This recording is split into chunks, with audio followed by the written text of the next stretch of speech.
আজ ক্লাস 12-এর পদার্থের চৌম্বক ধর্ম এই চ্যাপ্টারের দ্বিতীয় ক্লাস। তা দেখো যে আমরা জানি যে সুষম চৌম্বক ক্ষেত্র হলে তার বড়রেখাগুলি কেমন বেশ সমান্তরাল হয়। একটা সুষম চৌম্বক ক্ষেত্র রাখা হয়, চৌম্বক ক্ষেত্র বড়রেখাগুলি দেখানো হয়েছে।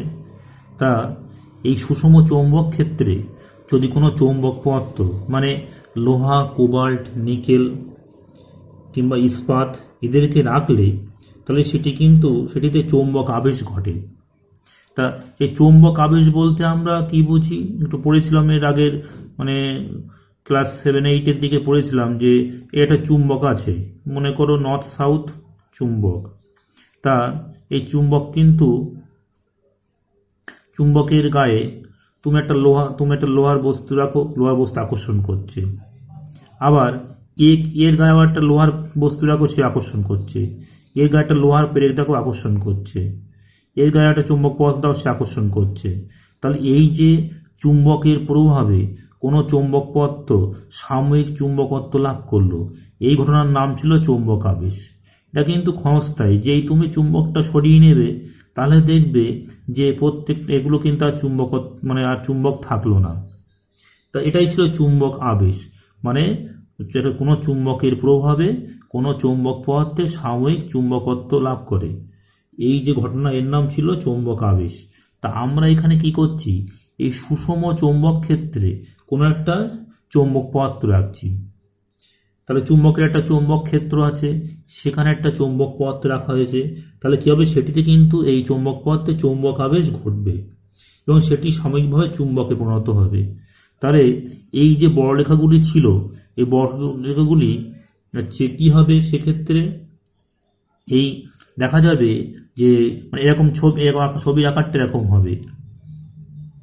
এটা এই বিন্দু নাম দিচ্ছি, এটা বি বিন্দু। বাইরের দুটো বিন্দু এ আর বি নিলাম, আর এখানে হচ্ছে এই বড়রেখাগুলো দিকে এখান দিয়ে প্রবেশ করবে, এই সাইড দিয়ে বার হবে। তা যেখান দিয়ে প্রবেশ করছে নিশ্চয়ই এখানে সাউথ মেরু তৈরি হচ্ছে, আর এখান দিয়ে বার হচ্ছে মানে নর্থ মেরু তৈরি হচ্ছে। তোমরা জানো বড়রেখাগুলি উত্তর মেরু থেকে শুরু হয়, দক্ষিণ মেরুতে গিয়ে শেষ হয়, সেই নিয়মে আমি বললাম। তা এই যে দেখো এই চৌম্বক পদার্থের বাইরের ও ভিতরে ঘটনা একটু খেয়াল করো। বাইরে কিন্তু বড়রেখা মাত্র 2-3টে এরকম হবে, ঘন সন্নিবিষ্ট নয়। আর ভিতরে দেখো বড়রেখাগুলি গায়ে গায়ে আছে, ঘন সন্নিবিষ্ট। এর কারণটা কি? এর নিশ্চয়ই কোনো কারণ আছে। তা বড়রেখাগুলি ছিল সমান্তরাল, যেই চৌম্বক পদার্থ রাখলে হয়ে গেল কি বাইরের দিকে দুটো একটা দেখা যাচ্ছে, আর ভিতরে একেবারে গায়ে গায়ে গায়ে গায়ে মানে ঘন সন্নিবিষ্ট বড়রেখা। এর কারণটা হলো বহিস্থ চৌম্বক ক্ষেত্রের প্রভাবে চৌম্বক পদার্থটিতে চৌম্বক পদার্থ চুম্বকত্ব লাভ করছে। তা তোমরা দুটি জিনিস মনে রাখবে যে বহিস্থ বা এক্সটার্নালি অ্যাপ্লাইড, এটাকে বলা হচ্ছে আবেশী চৌম্বক ক্ষেত্র বা আবেশকারী চৌম্বক ক্ষেত্র। মানে যে চুম্বকটা আগের থেকে রাখা আছে তার জন্য আবেশী চৌম্বক ক্ষেত্র বা আবেশকারী চৌম্বক ক্ষেত্র। আর একটা যে চুম্বকন রেখা, এটা যে চৌম্বক পদার্থটি সাময়িকভাবে চুম্বকে পরিণত হচ্ছে, কার জন্য? এই যে আবেশী চৌম্বক ক্ষেত্রের জন্য। এই সাময়িক চুম্বকের চৌম্বক ক্ষেত্রের বড়রেখাগুলোর নাম হচ্ছে চুম্বকন রেখা। তাহলে একটা আবেশী বা আবেশকারী আর একটা চুম্বকন রেখা। তা এটার ইংরাজি হচ্ছে ম্যাগনেটিক লাইন্স অফ ইন্ডাকশন, আর এটা হচ্ছে লাইন্স অফ ম্যাগনেটাইজেশন। এই চুম্বকন রেখা হচ্ছে লাইন্স অফ ম্যাগনেটাইজেশন। তা কি হয়, এই যে যদি চৌম্বক আবেশ রেখার সংজ্ঞা পড়ে, চৌম্বক আবেশ রেখা কি, সেক্ষেত্রে তোমরা বলবে যে চৌম্বক পদার্থের ভিতরে আবেশী চৌম্বক ক্ষেত্রের বড়রেখা। আচ্ছা, এটা একটু বলছি, একটু বুঝে নাও যে এখানে এই যে বাইরে আর ভিতরের যে ব্যাপারটা, ভিতরে কি হচ্ছে, ভিতরে এই যে পি আর কিউ বিন্দুতে কি হয় যে আবেশী চৌম্বক ক্ষেত্রের বড়রেখা, আবেশী চুম্বক ক্ষেত্রের বড়রেখা, আবেশী মানে বাইরের এই যে বড়রেখা, এই যে বড়রেখাগুলো ঢুকছে, আবেশী চৌম্বক ক্ষেত্রের বড়রেখা। আর এই যে দণ্ড, এই দণ্ডটি চুম্বকন রেখা একমুখী হচ্ছে। দণ্ডটি চুম্বকন রেখা একমুখী হচ্ছে, যার জন্য কিন্তু এই ভিতরের দিকে বলরেখাগুলি ঘন সন্নিবিশিষ্ট হয়। কিন্তু বাইরে কি হচ্ছে, বাইরে এরা যেহেতু চুম্বকে সাময়িক চুম্বকে পরিণত হলো, এর নর্থ মেরু এই সাউথ মেরু এই, তাহলে এর জন্য যে বলরেখাগুলো পাবে এগুলো বলরেখাগুলো দেখানো মানে হয়েছে, কিন্তু এগুলো কাল্পনিক রেখা। এর জন্য বলরেখাগুলো কিন্তু এখানে আছে, কিন্তু এই নর্থ থেকে শুরু হবে সাউথে গিয়ে এর জন্য বাইরে দিয়ে যাবে। কিন্তু এই যে এক্সটার্নালি অ্যাপ্লাইড আর এই যে ভিতরের জন্য যে রেখা পরস্পর বিপরীতমুখী, দেখো আমি এটা এঁকে দেখাচ্ছি। এই নর্থ মেরু থেকে এই যে আসছে, এই যে এখান থেকে এই আসছে, তাহলে দেখো এর ডাইরেকশন এদিকে, এর ডাইরেকশন উল্টো দিকে, তাহলে কি এরা পরস্পর বিপরীতমুখী, যার জন্য উপরিপাত মানে কি একে অপরকে ক্যান্সেল করে দিয়ে কিছু কিছু ক্যান্সেল হবে, বাদ যাবে। বাদ যাওয়ার ফলে কি হবে, ক্ষেত্র প্যারাবোলে হ্রাস পাবে, ফলে বড়রেখার সংখ্যা এখানে কিন্তু বাইরে কম। তাহলে ভিতরে বড়রেখার সংখ্যা বেশি, বাইরে বড়রেখার সংখ্যা কেন হচ্ছে কম, নিশ্চয়ই তোমরা বুঝতে পেরেছো। তা এখান থেকে যে সংজ্ঞাটা, যেটা একটু আগে আমি আলোচনা করছিলাম, বললাম চৌম্বক আবেশ রেখা। চৌম্বক আবেশ রেখা, চৌম্বক আবেশ রেখা কোনটা, যে চৌম্বক পদার্থের ভিতরে আবেশী চৌম্বক ক্ষেত্রের বড়রেখা আর চুম্বকন রেখার উপরিপাতের ফলে সৃষ্ট রেখাগুলিকে বলা হয় চৌম্বক আবেশ রেখা। তাহলে চৌম্বক পদার্থের ভিতরে, চৌম্বক পদার্থের এই যে ইন্টারনালি যে ভিতরে আবেশী চৌম্বক ক্ষেত্রে, আবেশী মানে যেটা বাইরে থেকে প্রয়োগ করা হচ্ছিল, আবেশী চৌম্বক ক্ষেত্রে বড়রেখা আর চুম্বকন রেখার উপরিপাতের ফলে সৃষ্ট রেখাগুলিকে বলা হবে চৌম্বক আবেশ রেখা। তাহলে চৌম্বক আবেশের সংজ্ঞাটা হলো, তাহলে এখান থেকে আমাদের যে কোশ্চেনটা পড়তে পারে যে কোনো একটা সুষম চৌম্বক ক্ষেত্রে একটি চৌম্বক পদার্থকে প্রবেশ করালে ওর ভিতর এবং বাইরে বড়রেখাগুলি কেমন হবে তার চিত্র দাও। তাহলে এই চিত্রটা আঁকতে হবে তোমাদের। যদি বলে বাইরে এবং ভিতরে বড়রেখাগুলি এরকম আচরণের কারণ কি, তাহলে ওই কারণটা বলতে হবে, মানে এ আর বি বিন্দুতে কেন বড়রেখার সংখ্যা কম আর ভিতরে বড়রেখার সংখ্যা কেন বেশি, আর একটা চৌম্বক আবেশ রেখার সংজ্ঞা দাও। এখান থেকে মোটামুটি এই 3টে কোশ্চেন আসতে পারে। কয়েকটি চুম্বকীয় রাশি ও তাদের মধ্যে সম্পর্ক। প্রথম হচ্ছে পদার্থের চৌম্বক ভেদ্যতা। আমরা কি জানি, B0 = μ0 × H। μ0 হচ্ছে শূন্যস্থানে চৌম্বক ভেদ্যতা। এটাকে একটা সলিনয়েডের ক্ষেত্রে যদি আমরা বলি, যে সলিনয়েডের ক্ষেত্রে কি বলি, যে আচ্ছা এটা B0 μ0 × H হয়। আমরা কোনটা সলিনয়েডের ক্ষেত্রে পাক সংখ্যা মনে করো n, একক দৈর্ঘ্যের পাক সংখ্যা n, ওর মধ্য দিয়ে তড়িৎ প্রবাহ মাত্রা I। তাহলে কি জানি, B0 = μ0 × Ni আমরা লিখতে পারি। তা ওই সলিনয়েডের মধ্য দিয়ে বায়ু আছে বলে কিন্তু B0 = μ0 × Ni হলো। সলিনয়েডের মধ্য দিয়ে আমি অন্য একটা পদার্থ ঠিক এর মাপ করে ভিতরে প্রবেশ করালাম, সেক্ষেত্রে আমরা কি লিখতে পারবো, ও চৌম্বক ক্ষেত্র B = হচ্ছে μNi। তাই এই যে মিউ হলো, মিউটাই কিন্তু হচ্ছে চৌম্বক ভেদ্যতা। μ0 হচ্ছে শূন্যস্থানের চৌম্বক ভেদ্যতা, মিউ হচ্ছে ওই যে মাধ্যমটা ভিতরে প্রবেশ করানো হচ্ছে তার চৌম্বক ভেদ্যতা। তা আর একটা আছে আপেক্ষিক চৌম্বক ভেদ্যতা। এই সংজ্ঞাগুলো একটু মনে রাখতে হবে। আপেক্ষিক চৌম্বক ভেদ্যতা, সেই ব্যাপারটা কেমন, আমরা লিখি mu relative μr = B/B0। B সমান কি জানি, বি সমান আমরা পেয়েছি μNi, আর B0 = μ0 × Ni। তাহলে থাকলে Ni কেটে গেল, কত হলো μ/μ0। তা বলা হচ্ছে শূন্যস্থান বা বায়ুকে কোনো পদার্থ দিয়ে প্রতিস্থাপিত করলে, একটু আগে আমরা কি এর মধ্যে শূন্যস্থান ছিল, তাকে অন্য কোনো পদার্থ দিয়ে প্রতিস্থাপিত করেছি, তাহলে ওই পদার্থের মধ্যে চৌম্বক ক্ষেত্র যে অনুপাতে পরিবর্তিত হবে তাকে বলা হয় এই পদার্থের আপেক্ষিক চৌম্বক ভেদ্যতা। তাহলে কি হলো, μr = μ/μ0। এই সংজ্ঞাটা একটু ভালো করে দেখবে, মিউ রিলেটিভটা কি, তাহলে μr = μ/μ0। নেক্সট হচ্ছে চুম্বকন, এই চুম্বকন ব্যাপারটা কি? চুম্বকন কথাটা মনে করলেই কিন্তু আমাদের আবেশ ব্যাপারটা মনে আসছে। একটু আগে পেলাম চুম্বকন রেখা, তাহলে আবেশ নিশ্চয়ই, কারণ আবেশ ব্যাপারটা কিছু একটা পরিবর্তন হয়েছে, প্রকৃত যে এক্সটার্নালি যে চৌম্বক ক্ষেত্র সেটা নিশ্চয়ই নয়। তা ধরো শূন্যস্থান বা বায়ুতে অবস্থিত কোনো বিন্দুতে চুম্বকন ক্ষেত্র হচ্ছে এইচ। আচ্ছা, একদিন বলেছিলাম বি সমান ভেক্টর চৌম্বক ক্ষেত্র ভেক্টর, আর এইচ ভেক্টর বলা হয়, এইচকে বলা হয় চৌম্বকন ক্ষেত্র। এটা চৌম্বক ক্ষেত্র, চৌম্বক ক্ষেত্র, এটা হচ্ছে চুম্বকন ক্ষেত্র, চুম্বকন ক্ষেত্র। দুটো কিন্তু দুরকম, বি আর এইচ। তাহলে সূত্রের মধ্যে সম্পর্ক কি হচ্ছে? সম্পর্ক হচ্ছে B zero vector equal to mu zero into H vector বলতে পারি। তা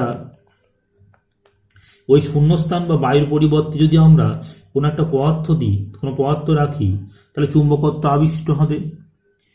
চুম্বকত্ব আবিষ্ট হবে মানে কি? আগে ছিল বি, ছিল বি মানে একটা বহিস্থ চুম্বক ক্ষেত্র ছিল, চুম্বক ক্ষেত্র থাকলে ওদের চুম্বকন ক্ষেত্র কেউ B zero equal to mu zero into H হবে। কিন্তু এই শূন্যস্থান আমি কি করলাম? একটা চৌম্বক পদার্থ রাখলাম, সেক্ষেত্রে কি হলো? তখন আর কিন্তু বি জিরো থাকবে না। তখন কি হবে? বি জিরোর থেকে কি হবে? বি জিরোর থেকে পরিবর্তিত হয়ে মনে করো ভেক্টরটি হলো বি, বি জিরোটা পরিবর্তিত বি ভেক্টর হলো। তাহলে আমরা সেই ক্ষেত্রে লিখতে পারি B vector equal to mu zero into H vector plus mu zero into M vector. এখানে মিউ জিরো কমন নাও, mu zero into H vector plus M vector. এই যে ডান পক্ষের এক্সট্রা যে term mu zero into M vector, এইটাই কিন্তু কেন কোথার থেকে এলো? এটা প্রথম পদটা মানে প্রথমটা এসছে কী হবে? কোনো তড়িৎ প্রবাহ অন্য কোনো বাহ্যিক কারণে উৎপন্ন চৌম্বক ক্ষেত্র থেকে, আর দ্বিতীয় পদটা এসছে কিন্তু আবিষ্ট চুম্বকত্বের দরুন। নর্মাল যদি কিছু না থাকতো তাহলে কি বি সমান মিউ জিরো ইন্টু এইচ হতো, একটু আগেই বললাম মিউ জিরো ইন্টু এইচ হতো, কিন্তু যে কি হলো? আবিষ্ট হলো চৌম্বক ক্ষেত্র, সেক্ষেত্রে আমরা কি লিখব? বি সমান mu zero H plus mu zero into M. এই যে এম রাশিটা হচ্ছে, এই এম এই ভেক্টর, এই রাশিটাই হচ্ছে কিন্তু চুম্বকন বলা হয়, চুম্বকন। তার সংজ্ঞাস্বরূপ আমরা কি লিখি? আমরা লিখি যে একক কোনো পদার্থের কোনো বিন্দুর চারদিকে যদি একক আয়তন ধরা হয়, একক আয়তন মাথায় রাখবে, একক আয়তন ধরলে সেই একক আয়তনের চৌম্বক ভ্রামককে, একক আয়তনের চৌম্বক ভ্রামককে আমরা বলি এম। এম সমান লেখা হয় P M by V. V আয়তনে পি এম চৌম্বক ভ্রামক, একক আয়তনে কত? P M by V. তাই এই জন্য হচ্ছে চুম্বকনের, এটাই কিন্তু চুম্বকনের সংজ্ঞা। যদি এম এর একক তাহলে কীভাবে বলবে? পি এম এর একক কি? অ্যাম্পিয়ার মিটার স্কোয়ার, আছে P M equal to I into A সূত্র, এটা হচ্ছে মিটার কিউ, তাহলে এর একক কী হবে? অ্যাম্পিয়ার মিটার ইনভার্স, এটাই কিন্তু একক। এরপরে পদার্থের চৌম্বক প্রবণতা বা চৌম্বক গ্রাহিতা। অধিকাংশ পদার্থের ক্ষেত্রে আমরা কি দেখেছি?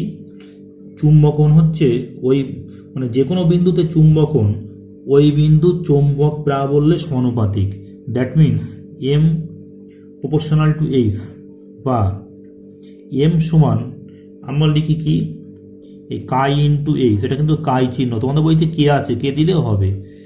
এম সমান কাই এইচ, তাই কাই একেই বলা হচ্ছে, একেই বলা হয় চৌম্বক প্রবণতা বা চৌম্বক প্রবণতা বলা হচ্ছে একে। তাহলে এই যে চৌম্বক প্রবণতা কাই, তাহলে এখান থেকে লিখতে পারবে কি? এম সমান যেহেতু কাই এইচ, তাহলে যদি এইচ ইকুয়াল টু 1 করে দেওয়া হয়, তাহলে এম সমান, তাহলে কে সমান কি হবে? কাই সমান এম সমান তাহলে কত হবে? Chi into 1, that means chi equal to M. তা বলা হয় যে একক চৌম্বক প্রাবল্যের দরুন, একক চৌম্বক প্রাবল্যের দরুন কোনো পদার্থের একক আয়তনে আবিষ্ট চৌম্বক ভ্রামককে ওই পদার্থের চৌম্বক প্রবণতা বলা হয়। তাহলে কি বললাম? যে একক চৌম্বক প্রাবল্যের দরুন কোনো পদার্থের একক আয়তনে আবিষ্ট চৌম্বক ভ্রামককে ওই পদার্থের চৌম্বক প্রবণতা বলা হয়। তা এখানে ভেক্টর ফর্ম হিসেবে আমরা লিখতে পারি M vector equal to chi into H vector. তা আমরা যদি চৌম্বক প্রবণতা দ্যাট মিনস এই এম এর সঙ্গে আপেক্ষিক চৌম্বক এম বলছি, এই যে কাইয়ের সঙ্গে আমরা যদি আপেক্ষিক চৌম্বক ভেদ্যতা মিউ আর এর সম্পর্ক বার করি তাহলে কি হবে? আমরা কি পেয়েছি দেখে নাও। আমরা বার করব কে আর মিউ আর এর মধ্যে সম্পর্ক, রিলেশন। মিউ আর মানে আপেক্ষিক চৌম্বক ভেদ্যতার মধ্যে রিলেশন। আমরা কি জানি? বি সমান মিউ ইন্টু এইচ ভেক্টর। আবার একটু আগে আমরা পেয়েছি B vector equal to mu zero into H vector plus M vector. আর কি পেয়েছি? M vector equal to chi into বা কে ইন্টু এইচ ভেক্টর। তাহলে এই বির জায়গায় বসাচ্ছি mu into H vector, mu zero into H vector plus M এর জায়গায় বসাচ্ছি কাই ইন্টু এইচ ভেক্টর। এখান থেকে এইচ কমন যাবে, পরেরটার থেকে এইচ কমন নিলে কি হচ্ছে 1 প্লাস কাই। এইচ উভয় দিক উঠে গেল, that means mu equal to mu zero into 1 plus chi, that means mu by mu zero into 1 plus chi. এটা মানে কত? এটা মানেই তো মিউ আর, রিলেটিভ মানে চৌম্বক ভেদ্যতা যেটা, mu r equal to 1 plus K और K equal to mu r minus 1। এই কিন্তু সম্পর্ক হয়ে গেল K equal to mu r minus 1। তাহলে বুঝতে পারলে যে চৌম্বক প্রবণতা কে এর সঙ্গে আপেক্ষিক চৌম্বক ভেদ্যতার সম্পর্ক। কোনো চৌম্বক পদার্থকে মানে লোহা, কোবাল্ট, নিকেল ওদের সংকর ধাতুকে যদি কোনো চৌম্বক ক্ষেত্রে রাখি তাহলে কি হবে? আবেশের দরুন পদার্থটি একটু চুম্বকত্ব লাভ করবে। চৌম্বক ক্ষেত্র যে অপসারণ হলেও কিন্তু চুম্বকত্ব সম্পূর্ণ অন্তর্নিহিত বা শেষ হয়ে যায় না, কিছু পরিমাণ চুম্বকত্ব রয়ে যায়। আমার ধারণ ক্ষমতার সংজ্ঞাটা ঠিক এরকমভাবে বলবো, যে ধর্মের জন্য কোনো চৌম্বক পদার্থকে চৌম্বক ক্ষেত্র থেকে সরিয়ে নিলেও পদার্থটি কিছু পরিমাণ চুম্বকত্ব ধরে রাখতে সক্ষম হয়, সেই যে ধর্ম, সেই ধর্মকে বলা হয় চৌম্বক ধারণ ক্ষমতা। আর সহনশীলতা হচ্ছে চৌম্বক ক্ষেত্রের সাহায্যে কোনো চৌম্বক পদার্থকে যদি চুম্বকৃত করার পর চৌম্বক ক্ষেত্রে সরিয়ে নিলেও কিন্তু নাড়াচাড়া করলেও কিন্তু ও মানে ওকে খানিকক্ষণ পরে বিচুম্বকন করা যায়। কিন্তু যদি বেশি পরিমাণে মানে বিশেষ করে কোনো মানে যেটা বলতে চাইছিলাম যে কোনো চৌম্বক পদার্থকে কোনো চুম্বক ক্ষেত্রে রাখার পর সেটা চুম্বকত্ব লাভ করবে। এবার চৌম্বক ক্ষেত্রতে সরিয়ে নিলে একটু নাড়াচাড়া করলে কিন্তু ও চুম্বকত্ব হারিয়ে ফেলবে। তা কি হয়? আমরা বলি যে যে ধর্মের জন্য কোনো চৌম্বক পদার্থ যথেষ্ট ব্যবহার করা সত্ত্বেও আবিষ্ট চুম্বকত্ব ধরে রাখতে পারে তাকে ওই পদার্থের সহনশীলতা বা নিগ্রাহিতা বলতে পারো। যথেষ্ট ব্যবহার করলেও ওর আবিষ্ট চুম্বকত্ব থাকবে, ধরে রাখতে পারবে। এটা হচ্ছে চৌম্বক সহনশীলতা। তা আমরা এই যে স্থায়ী চুম্বক নির্মাণ করি, তারপরে ধরো তড়িৎ চুম্বক নির্মাণ করি, তা কোন কোন পদার্থ নির্বাচন করব, কেমন পদার্থ নির্বাচন করব সেইগুলো সম্পর্কে একটু জানতে হবে। স্থায়ী চুম্বক আর তড়িৎ চুম্বক এতে কোশ্চেন হয় কিন্তু।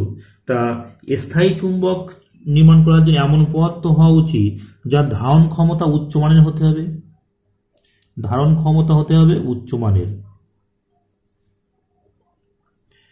মানে কি, চৌম্বক ক্ষেত্র থেকে সরিয়ে নিলেও কিন্তু পদার্থটি চুম্বকত্ব ধরে রাখতে পারবে।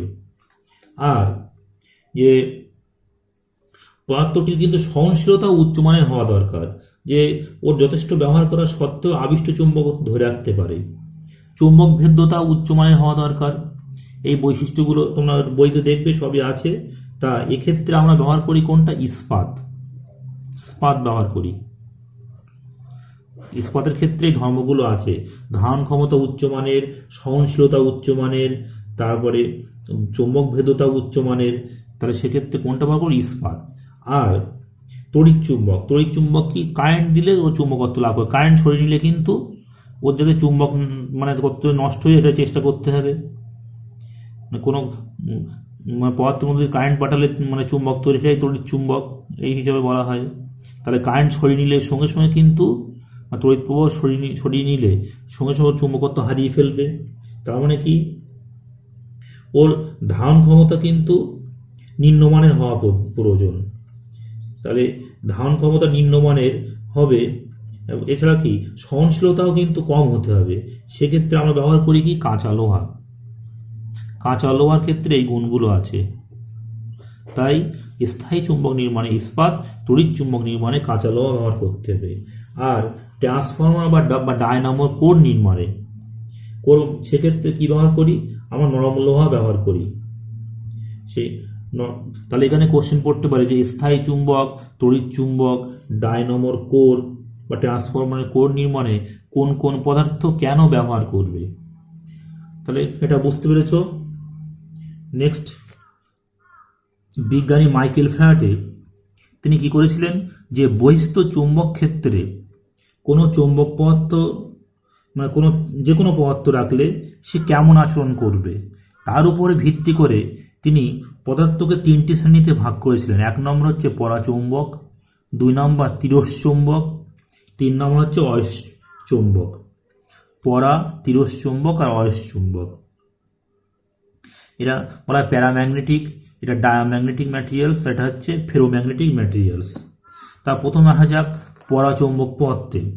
তা বলা হচ্ছে যেসব পদার্থ শক্তিশালী চুম্বক দ্বারা ক্ষীণভাবে আকৃষ্ট হয় তাদের বলা হয় পরাচৌম্বক পদার্থ। এরা হচ্ছে কি হয়? ক্ষীণভাবে আকৃষ্ট হয়, ক্ষীণভাবে আকৃষ্ট হচ্ছে। যেমন কোনগুলো? যেমন দেখবে aluminium, potassium, platinum, sodium, tin, manganese, এগুলো হতে পারে। কিংবা কঠিন মৌল হচ্ছে কপার, কঠিন মৌল তো এগুলো আসছে।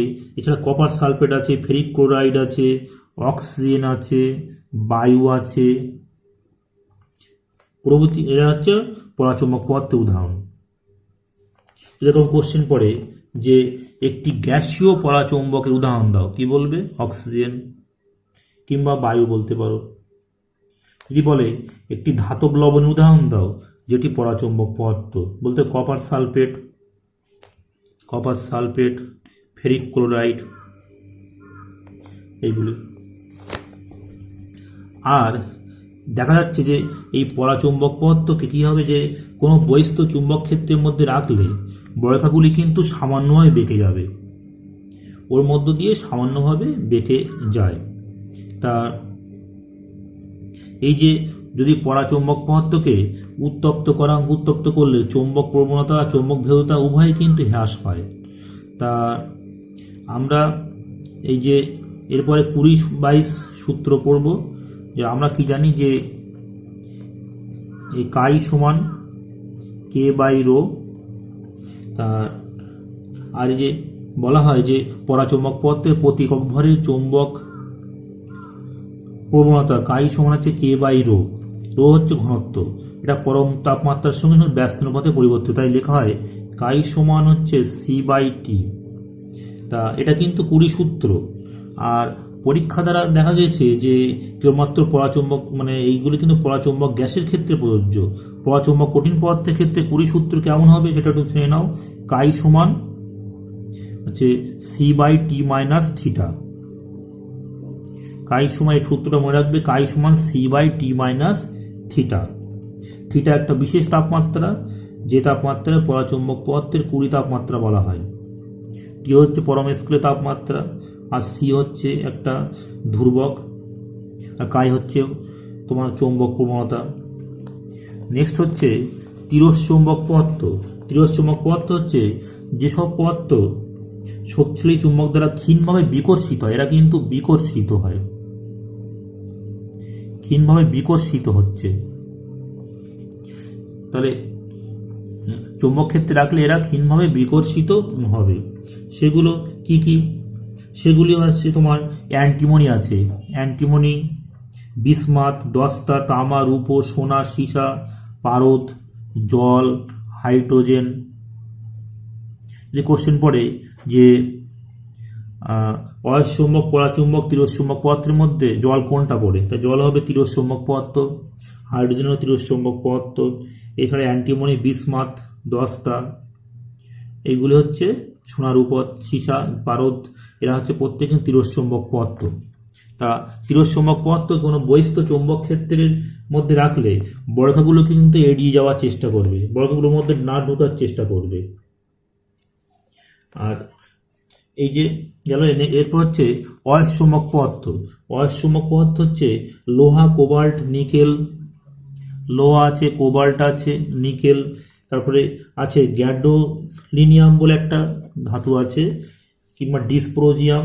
এই 5টি মৌল আর ইস্পাত আরও কয়েকটি সংকর ধাতু চুম্বক দ্বারা প্রবলভাবে আকর্ষিত হয়, এদের বলা হয় অয়স্চুম্বক পদার্থ।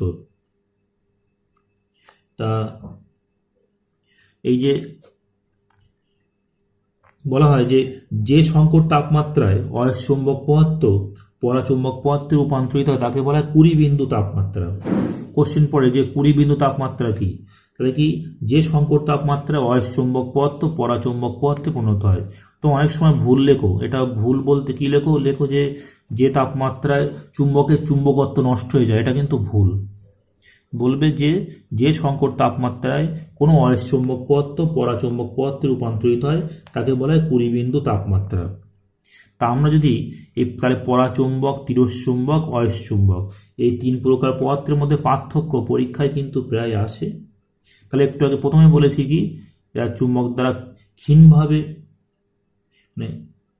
ক্ষীণভাবে আকর্ষিত হয়, এরা কি বিকর্ষিত হয় ক্ষীণভাবে, মানে প্রবলভাবে, এরা ক্ষীণভাবে বিকর্ষিত হয়, এরা কি প্রবলভাবে আকর্ষিত হয়। আর এটা পার্থক্য বা তুলনাও বলতে পারো, মানে তুলনা বললে মানে সাদৃশ্য বৈসাদৃশ্য দুটোই থাকবে, আর যদি পার্থক্য বলে তাহলে পার্থক্য মানে শুধু বৈসাদৃশ্যই পড়তে হবে। আর পরাচুম্বক পদার্থের ক্ষেত্রে কি হচ্ছে, বর্গাগুলো কি হয় যে সামান্য ঢুকে পরস্পরের কাছে সরে আসে, আর যা কি চুম্বক ক্ষেত্র থেকে চুম্বক পদার্থ চুম্বক ক্ষেত্র থেকে মানে বর্গাগুলি দূরে সরে যায়, আর এরা খুবই ঘন সন্নিবিষ্ট হয় বর্গাগুলো এর ক্ষেত্রে। আর পরাচুম্বক পদার্থের ক্ষেত্রে এরা কি হয়, চুম্বক ক্ষেত্রে দুর্বলতর অংশ থেকে প্রবলতর অংশে ধীরে ধীরে গমন করে, আর এরা হচ্ছে প্রবলতর অংশ থেকে দুর্বলতর অংশে গমন করে, এরা দুর্বলতর অংশ থেকে প্রবলতর অংশে দ্রুত গমন করে। আর যেটা আছে আপেক্ষিক চৌম্বক ভেদ্যতা পরাচুম্বক পদার্থের ক্ষেত্রে একের চেয়ে বেশি, আর অয়স্চুম্বক পদার্থের ক্ষেত্রে উচ্চমানের হবে, আর তিরস্চুম্বক পদার্থের ক্ষেত্রে হচ্ছে সামান্য কম হবে। তারপরে আরও অনেকগুলো পার্থক্য আছে, তোমরা সেগুলো দেখবে। এরপরে চলো চৌম্বক পর্দা বা আবরণ। চৌম্বক পর্দা বা আবরণ এটা পদার্থের অয়স্চুম্বক ধর্মের উপর নির্ভরশীল এমন একটি ব্যবস্থা যার সাহায্যে কোনো একটি অঞ্চলকে সম্পূর্ণভাবে চৌম্বক ক্ষেত্রের প্রভাব থেকে মুক্ত করা যায়। ধরো এই সাউথ নর্থ একটা চুম্বক আছে, এর সামনে যদি কোনো চুম্বক শলাকা রাখে তাহলে কি হবে, এ কিন্তু এই নর্থ মেরুর আকর্ষণে কিন্তু বিক্ষিপ্ত হবে মেরু, কিন্তু এর সামনে ঠিক এর দুটির মাঝখানে যদি একটা কাঁচা লোহার দণ্ড রেখে তাহলে দেখা যায় বড়রেখাগুলি কিন্তু এর ভিতর দিয়ে সব বেরিয়ে যাচ্ছে বেশিরভাগটাই, এখান থেকে দুটো একটা হয়তো আসবে, সে খুবই কম। তাহলে কি এই যে সামনের অঞ্চলটা চুম্বক ক্ষেত্র থেকে মুক্ত করা গেল। শুধু তাই নয়, ধরো আমি আবার ছবিটা আঁকছি, একটা লোহার বেড আছে, মাঝখানটা ফাঁকা, আর এখানে একটা চুম্বক আছে, এই নর্থ মেরু মনে করো, এখান থেকে বর্গাগুলো কিন্তু বেরিয়ে এটা দিয়ে বেরিয়ে যাবে, কাঁচা লোহার দিয়ে সব বেরিয়ে যাবে, কাঁচা লোহার দিয়ে প্রবেশ করে এটা দিয়ে বেরিয়ে যাবে। কাঁচা লোহার বা অয়স্চুম্বক পদার্থে এই ধর্মের জন্য এটা হয়ে থাকে। তাহলে মিডিল যে অঞ্চলটা, মাঝখানে অঞ্চলটা কিন্তু চৌম্বক ক্ষেত্র থেকে মুক্ত থাকলো। তাহলে এই যে কাঁচা লোহার তোমার বেড ব্যবহার করলে এটাও একটা চৌম্বক পদ্ধতি হিসাবে আচরণ করছে। তা গ্যালভানোমিটার, অ্যামমিটার প্রভৃতি সূক্ষ্ম যন্ত্রকে চৌম্বক ক্ষেত্রকে মুক্ত রাখার জন্য কিন্তু আমরা কাঁচা লোহার আচ্ছাদন ব্যবহার করি। এছাড়া দামি ঘড়ি যে ঘড়িগুলো আছে সেগুলো অ্যান্টি ম্যাগনেটিক করার জন্য কিন্তু এগুলো ব্যবহার করি। যদি চৌম্বক পর্দা বা আবরণ পড়ে তোমরা ছবি এঁকে এটা বলবে। নেক্সট, এখন ভূচুম্বকত্ব। এই যে ভূ মানে পৃথিবী, পৃথিবী একটি বিরাট বড় চুম্বক। তা আমরা কিন্তু এই পৃথিবী যে বিরাট বড় চুম্বক, বহুকাল আগে থেকে গবেষণা হচ্ছে যে পৃথিবী যে একটা বড় চুম্বক। এমনি কতগুলি সিম্পল ঘটনার মধ্য দিয়ে আমরা জানতে পারি যে পৃথিবী একটা বড় চুম্বক।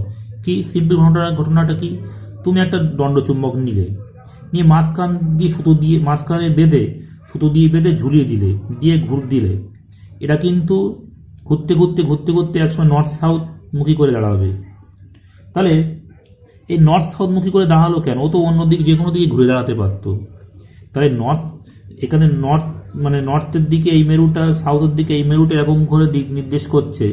এদিকে নিশ্চয়ই কিছু একটা আছে যার আকর্ষণে দাঁড়িয়ে আছে পৃথিবীর। এই সাইডেও পৃথিবীর কিছু একটা আছে যার জন্য এর আকর্ষণে এটা দাঁড়িয়ে আছে। তাহলে পৃথিবী একটা চুম্বকের জন্য এটা হয়ে থাকে। শুধু তাই নয়, একটা নরম লোহার দণ্ডকে কিছুদিন ধরে ভূপৃষ্ঠের কোনো স্থানে যদি মোটামুটিভাবে উত্তর দক্ষিণে মুখ করে রাখা যায়, তা দণ্ডটির মধ্যে কিন্তু ক্ষীণ চুম্বক ধর্মের সঞ্চার হয়। 3 নম্বর হচ্ছে, একটা বদ্ধ পরিবাহীকে চৌম্বক ক্ষেত্রে নাড়াচাড়া যদি করো, তাহলে কী হবে? কোনো বদ্ধ পরিবাহীকে চৌম্বকে নাড়াচাড়া করলে কিন্তু তড়িৎ প্রবাহ সৃষ্টি হয়। এটা যেমন তড়িৎ চুম্বকীয় আবেশ আমরা পড়েছি, পড়বো আমরা, ক্লাস 10 একটু পড়েছিলাম। কোনো বদ্ধ পরিবাহীকে চৌম্বক ক্ষেত্রে রাখলে, নাড়াচাড়া করলে কি হবে? ওর মধ্যে তড়িৎ প্রবাহ সৃষ্টি হয়। তা পৃথিবীর উপর যে কোনো স্থানে একটা বদ্ধ পরিবাহী রাখলেও কি নাড়াচাড়া করলেও কি তার মধ্যে ক্ষীণ তড়িৎ প্রবাহ লক্ষ্য করা যায়। এই যে 3টে ঘটনার কথা বললাম, এর থেকে কিন্তু তুমি বলতে পারো পৃথিবী একটি বিরাট বড় চুম্বক। এছাড়া বিজ্ঞানী চিকিৎসক বলতে পারো উইলিয়াম গিলবার্ট, তিনিও কিন্তু সর্বপ্রথম অনেক পরীক্ষার মাধ্যমে পৃথিবী যে একটি বড় চুম্বক তা সে সম্পর্কে তিনি বলেছিলেন।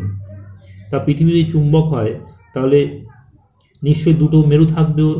তা দুটো মেরুটা কি কি? ধরো পৃথিবী আমরা একটা আঁকছি। তা পৃথিবীর এই ভৌগোলিক নর্থ আর এই সাউথ, এই হচ্ছে বিষুব রেখা বা নিরক্ষরেখা, এই ভৌগোলিক উত্তর দিক আর দক্ষিণ দিক। তা এই যে ভৌগোলিক উত্তর মেরু, এদিকে ভৌগোলিক দক্ষিণ মেরু, এই সাইডটা ইস্ট, এদিকটা ওয়েস্ট। তা দেখা গেছে যে এরকমভাবে থাকে। এই যে এরা কিন্তু পৃথিবীর চৌম্বক উত্তর মেরু। এই ডিস্টেন্সটা কিন্তু 1300 কিলোমিটার। ভৌগোলিক উত্তর মেরু থেকে চৌম্বক উত্তর মেরুর ডিস্টেন্স হচ্ছে 1300 কিলোমিটার, অনেক ডিস্টেন্স। আর সাউথ মেরু থেকে এর যে ডিস্টেন্সটা আছে এটা হচ্ছে 2500 কিলোমিটার। তা এই যে আমরা যদি কোনো চুম্বক শলাকা ধরি,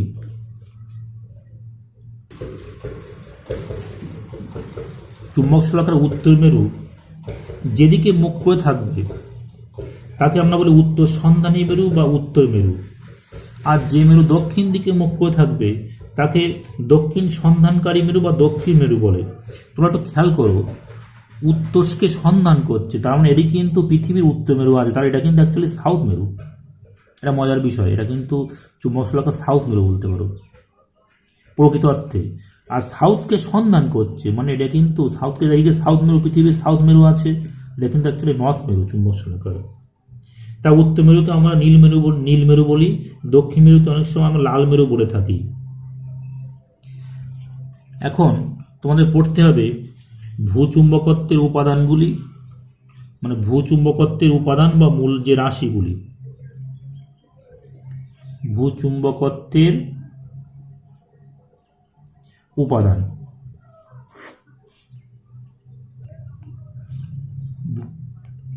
ভূচুম্বকত্বের উপাদান বা মূল রাশি আমরা 3টে জানি। মানে কোনো স্থানের চৌম্বক ক্ষেত্র সম্পর্কে জানার জন্য আমাদের 3টে জিনিস অবশ্যই জানতে হবে। একটা হচ্ছে বিনতিকোণ, 2 নম্বর চ্যুতিকোণ বা বিচ্যুতিকোণ অনেকে বলে, 3 নম্বর হচ্ছে ভূচুম্বক প্রাবল্যের অনুমেয় উপাংশ। তার বিনতিকোণের সংজ্ঞা কি বলছে? বলা হচ্ছে ভূপৃষ্ঠের কোনো স্থানে ভূচুম্বক ক্ষেত্র অনুভূমিকের সঙ্গে যে কোণ করে। তাই মনে করো এই চুম্বকটা এরকমভাবে আছে, ঝুলি দিলে এরকমভাবে সে আছে, আর ভূ অনুভূমিক রেখা হচ্ছে এইটাই, এটা মনে করো এদিকে নর্থ মেরু, এদিকে সাউথ মেরু। তাহলে এই যে কোণটা ভূ অনুভূমিকের সঙ্গে যে কোণটা, এই কোণটা থিটা, এটা হচ্ছে বিনতি কোণ। ভূপৃষ্ঠের কোনো স্থানে চৌম্বক ক্ষেত্র অনুভূমিকের সঙ্গে যে কোণ করবে তার নাম হচ্ছে বিনতি কোণ বা বিনতি বলতে পারো। তা এই যে এখানে একটু মনে রাখতে হবে ধনাত্মক আর ঋণাত্মক বিনতি বলতে কি বুঝি। তা ধরো ধনাত্মক বলতে যদি নর্থ মেরু যদি নিচের দিকে ঝুঁকে থাকে তাহলে আমরা বলবো ধনাত্মক, সাউথ মেরু নিচের দিকে ঝুঁকে থাকলে তাকে বলবো কি, তাকে আমরা বলবো হচ্ছে ঋণাত্মক। তা কলকাতার বিনতি কোণ 31 ডিগ্রি নর্থ, এটা বলতে আমরা কি বুঝবো যে কলকাতায় কোনো চুম্বককে যদি ভার কেন্দ্রের দিকে ঝুলিয়ে রাখো তাহলে যেহেতু 31 ডিগ্রি নর্থ, তাহলে নর্থ মেরু কোন দিক থাকবে? নর্থ মেরু আমরা বলবো নিচের দিকে রয়েছে, এবং কেবল ভূ অনুভূমিকের সঙ্গে বা চুম্বকের অক্ষ অনুভূমিক তলের সঙ্গে 31 ডিগ্রি কোণ উৎপন্ন করবে। তা দুই মেরুতে কিন্তু বিনতি কোণের মান 90 ডিগ্রি, কিন্তু চুম্বক বিষুব রেখায় বা নিরক্ষরেখা বিনতি কোণের মান কিন্তু 0 ডিগ্রি। এই জন্য চুম্বক বিষুব রেখায় মুক্তভাবে ঝুলন্ত চুম্বক অনুভূমিকভাবেই থাকবে, মানে ঠিক এরকমভাবে থাকবে। তাই কোন কথা হবে? 0 ডিগ্রি কোণ তৈরি হবে। এরপর হচ্ছে বিচ্যুতি বা চ্যুতি কোণ। কোন স্থানের চৌম্বক মধ্যতল ও ভৌগোলিক মধ্যতল কিংবা ভৌগোলিক মধ্যতল ও চৌম্বক মধ্যতলের মধ্যবর্তী কোণ, এই যে কোণটা, এই কোণটাকে ডেল্টা দ্বারা নির্দেশ করা হয়। এই ডেল্টা হচ্ছে বিচ্যুতি বা চ্যুতি কোণ। দেখে নাও এটা কিন্তু এর পিছনে আছে। তা ভৌগোলিক চৌম্বক মধ্যতল বলতে কি বুঝি? একটা চুম্বক রয়েছে, তার নর্থ সাউথ মেরু মিডিল দিয়ে কেটে ফেলো, কেটে একটা লম্বভাবে তল কল্পনা করে, এটা হচ্ছে চৌম্বক মধ্যতল। আর ভৌগোলিক মধ্যতল সেক্ষেত্রে একই রকমভাবে এরকম তল কল্পনা করতে হবে, সেই তল কল্পনা করলে তোমার হচ্ছে ভৌগোলিক মধ্যতল পাবে। তা এই চৌম্বক আর ভৌগোলিক মধ্যতলের মধ্যবর্তী কোণকে বলা হয় ডেল্টা বা বিচ্যুতি কোণ। তার বলা হয় ডেল্টা ডিগ্রি ইস্ট, আর এটা হচ্ছে ডেল্টা ডিগ্রি ওয়েস্ট, ইস্ট আর ওয়েস্ট। যেমন দিল্লির চ্যুতি কোণ বলা হচ্ছে 2 ডিগ্রি ইস্ট, বলতে আমরা কি বুঝি? 2 ডিগ্রি ইস্ট বলতে বুঝি যে দিল্লিতে চৌম্বক মধ্যতল আর ভৌগোলিক মধ্যতলের মধ্যবর্তী কোণ হচ্ছে 2 ডিগ্রি, আর তাহলে আর অনুভূমিক তলে অবাধে ঘূর্ণমান চুম্বক শলাকার উত্তর মেরু ভৌগোলিক মধ্যতল সাপেক্ষে 2 ডিগ্রি পূর্বে স্থির হবে, 2 ডিগ্রি পূর্বে স্থির হবে, 2 ডিগ্রি পূর্ব দিক করে থাকবে, পূর্ব দিকে পূর্বে স্থির থাকবে। তা আমরা এই যে আরেকটা পড়বো যে ভূচৌম্বক প্রাবল অনুভূমিক উপাংশ, একে আমরা এইচ দ্বারা নির্দেশ করি। এইচ অনুভূমিক উপাংশকে এইচ দ্বারা আমরা নির্দেশ করি। তা চৌম্বক মধ্যতলটা একটু আগে আমরা রেখেছিলাম, আবার একটু আঁকছি। এটা চৌম্বক মধ্যতল, আর ভৌগোলিক মধ্যতলটা এটা ভৌগোলিক মধ্যতল। তা চুম্বকটা ছিল মনে করো, চুম্বক ছলকের জন্য মোট প্রাবল্য হচ্ছে আই, মোট বললো আই এইভাবে কাজ করছে, এটা আই। এই কোণটা থিটা হচ্ছে বিনতি কোণ, এটা হচ্ছে ডেল্টা বিচ্যুতি কোণ। তা এই যে আয়ের এই যে এই উপাংশ, এটা হচ্ছে উলম্ব উপাংশ ভি, আর এই বরাবর কিন্তু অনুভূমিক উপাংশ এইচ, এই বরাবর ভি, এই বরাবর হচ্ছে এইচ। এইচ হচ্ছে এই যে ভূ অনুভূমিক বরাবর উপাংশ, সেটা হচ্ছে এইচ, আর এটা হচ্ছে উলম্ব উপাংশ। তা যদি আয়ের যে কম্পোনেন্ট, আই এদিককার কম্পোনেন্ট আই কস থিটা, তা লিখতে পারি H equal to I cos theta, আর এদিকে ভি সমান কি হবে? I sine theta. তাহলে ভি আর এইচ এর মধ্যে সম্পর্ক কি হচ্ছে? V by H equal to I sine theta by I cos theta, that means tan theta. এখান থেকে লিখতে পারি ভি সমান এইচ ট্যান থিটা। এটা একটা পাওয়া গেল, ভি সমান এইচ ট্যান থিটা সূত্র। আর একটা V square plus H square করলে দেখো দেখা যাচ্ছে I square sine square theta plus I square cos square theta. I square common নিলে কিন্তু আই স্কোয়ার ইন্টু 1 হচ্ছে, মানে দ্যাট মিনস আই স্কোয়ার। তাহলে এখান থেকে পাওয়া যাচ্ছে আই সমান root over of V square plus H square, এটা পাওয়া গেল। তা যদি বলা হয় কলকাতায় অনুভূমিক ভূচুম্বক প্রাবল্য 0.37 ওরেস্টেড। ওরেস্টেড মানে কি? এর অর্থটা হচ্ছে ওই স্থানে রাখা একটি একক মেরুর উপর মোট যে বল ক্রিয়া করে চৌম্বক মহতল বরাবর তার অনুভূমিক অংশের মান কত? 0.37 টাইম। এটা মনে রাখবে। কলকাতায় অনুভূমিক ভূচুম্বক প্রাবল্য 0.37 ওরেস্টেড বলতে কি বোঝো? নেক্সট, পৃথিবীর চৌম্বক ক্ষেত্রের উপর চৌম্বক ক্ষেত্রের বড়রেখা আছে, সে বড়রেখাগুলোর কিন্তু একটা মানচিত্র আছে, চৌম্বক মানচিত্র বলা হয়। তা সে মানচিত্র কি করে তৈরি করা হয়? তার জন্য কতগুলি রেখা আছে, সমবিনতি রেখা, অবিনতি রেখা, সমবিচ্যুতি, অবিচ্যুতি, সমানুভূমিক রেখা। এগুলো খুব সহজ সংজ্ঞাগুলো।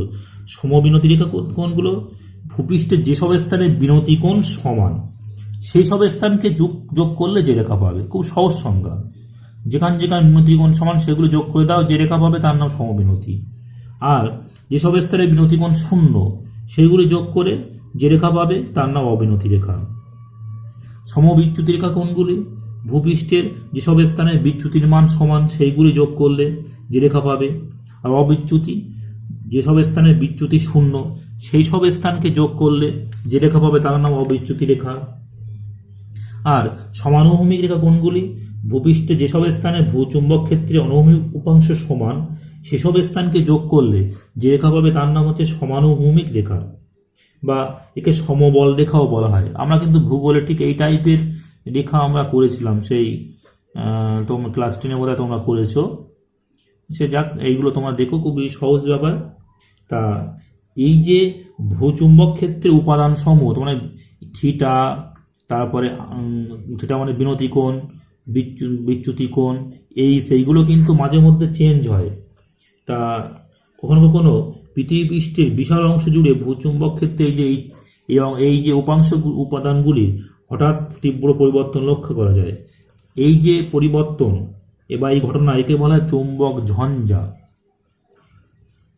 চৌম্বক ঝঞ্ঝা বলা হয়। তা এটা কিন্তু হঠাৎ হয়ে কখন হবে কেউ বলতে পারবে না আগের থেকে, মানে এর কোনো পূর্বাভাস কিন্তু তুমি পাবে না। কিন্তু কিছুক্ষণ পর আবার কিন্তু এটা পরিবর্তন হলেও কিছুক্ষণ পর পূর্বের অবস্থা আবার ফিরে আসতে পারে।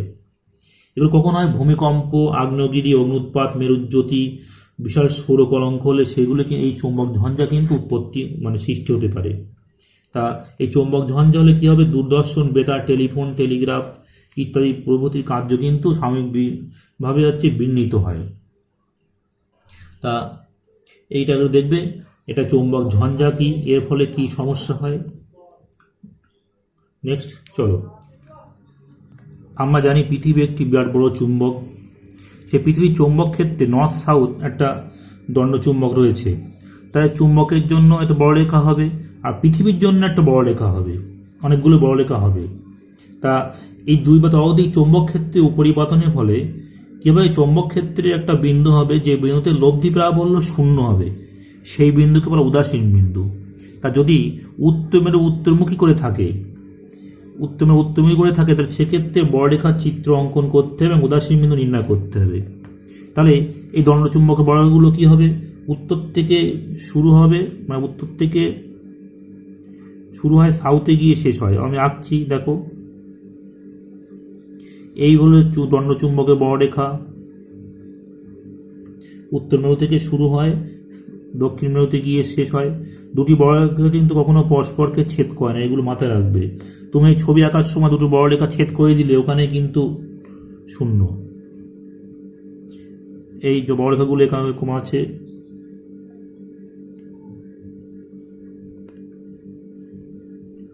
দেখো এই যে তোমার আঁকতে বেশি না দেখানো দরকার নেই, মোটামুটি দেখালেই হবে। নিচের দিকেও ঠিক সেম। এগুলো হচ্ছে চুম্বকের জন্য বড়রেখা।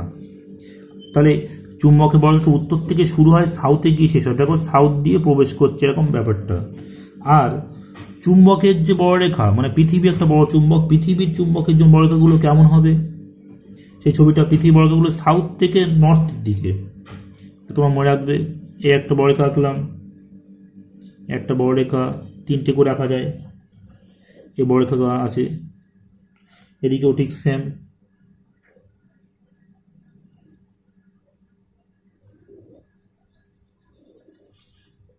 তাহলে দেখো এই পয়েন্টগুলোতে খেয়াল করো, চুম্বকের জন্য বড়রেখার দিক হচ্ছে এই দিকে, আর পৃথিবীর জন্য বড়রেখা হচ্ছে উল্টো দিকে। এই পয়েন্টও খেয়াল করো, পৃথিবীর জন্য বড়রেখা উপর দিকে এইভাবে যাচ্ছে, আর চুম্বকের জন্য নিচের দিকে এইভাবে যাচ্ছে। আর এই যে পয়েন্ট, এই পয়েন্ট এক্স দ্বারা নির্দেশ করছি, এরা কিন্তু উদাসীন বিন্দু। এক্স এক্স হচ্ছে উদাসীন বিন্দু, দুটো করে বিন্দু পাওয়া যায়, এর নাম হচ্ছে উদাসীন বিন্দু। এখানে কিন্তু কোনো চুম্বক শলাকা রাখলে বা সূচি চুম্বক রাখলে এখানে কিন্তু কোনো আকর্ষণ বিকর্ষণ কাজ করবে না। তাহলে উত্তমেরু উত্তরমুখী থাকলে বড়রেখার চিত্র অঙ্কনটা তোমরা বুঝতে পারছো। তা উদাসীন বিন্দু আমরা লিখতে পারি এফ ইকুয়াল টু এইচ, মানে এফ ইকুয়াল টু এইচ। তা এফ বলতে কি, এফ এইচ হচ্ছে ভূচুম্বক ক্ষেত্র অনুভূমিক অংশ, তাহলে আর অনুভূমিক অংশ। আর এফ তাহলে কী হবে, এফ সমান হচ্ছে PM by D square plus L square whole to the power 3, আমরা পড়েছিলাম আগে, ইকুয়াল টু এইচ। যেমন নিশ্চয়ই এখান থেকে লম্ব দূরত্ব, সেই লম্বভাবে হলে এই পয়েন্টে বলের মানটা কত হয়, পিএম বাই ডি কিউ ছিল যদি D very big greater than L হয়। আমরা এখানে বাদ দিলাম না, PM by D square plus L square whole to the power 3/2, এইটা ইকুয়াল টু এইচ। তাহলে এটা একটা পাওয়া গেল। নিশ্চয়ই এটা বুঝতে পেরেছে, মিডিল থেকে এই ডিস্টেন্স। তাহলে এটা কি, এটা হচ্ছে এর সঙ্গে লম্ব হবে যে জায়গাটা, সেটাকে বলা সেই পয়েন্টে PM by D square plus L square whole to the power 3/2। তা চলো সাউথ মেরু, মানে এরা উত্তর মেরু উত্তরমুখী হলো, এবার হচ্ছে এস মেরু উত্তরমুখী বা সাউথ মেরু উত্তরমুখী হলে সেক্ষেত্রে বড়রেখা কেমন হবে, উদাসীন বিন্দু কেমন হবে।